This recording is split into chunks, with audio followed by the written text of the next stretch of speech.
about this new documentary, at least I think it's a new documentary on Netflix called Turning Point, the Vietnam War.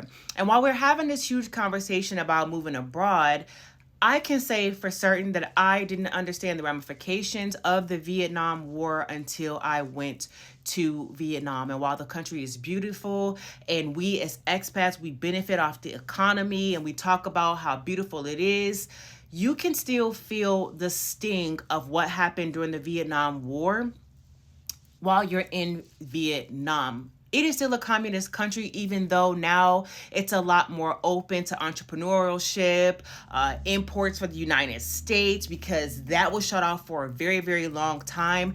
And this documentary actually talks about the Vietnam War in detail. Now, trigger warning, because it does have some very, very graphic scenes in there, or graphic images in there, but so do the museums in Vietnam that talks about its history. I know personally I was very fortunate to link up with some friends who were from there that was visiting the same time that I was, and I really got the true experience of being in Vietnam, including getting shook down for money. Okay, I got the real deal experience.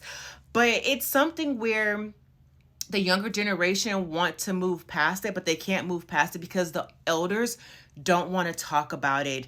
And again, as expats, I know we talk about benefiting off of the economy, but we cannot forget the history, because it was something that was devastating not only to them that they are still recovering from, but it was devastating to a lot of our family members. I know me personally, I did have an uncle who served in the Vietnam War with promises of a better life from the government, because they talk about in the documentary how the government lied to us in America, which they're still doing. Hello.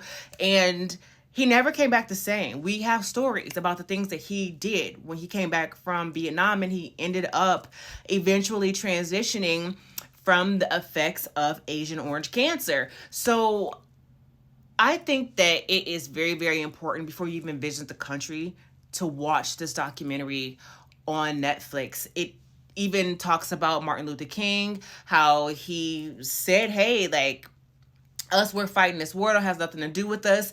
They have the same plight that we're experiencing over here in America, and how everybody, even good and bad, turned against Dr. Martin Luther King. It talks about how Muhammad Ali spoke against the war, which we all knew Muhammad Ali was very adamant and open about not fighting in the war. This is such a fantastic documentary. It's a series as well. So it's not just like one and done. It's a very detailed. I need y'all to understand that even though they are so resilient and they are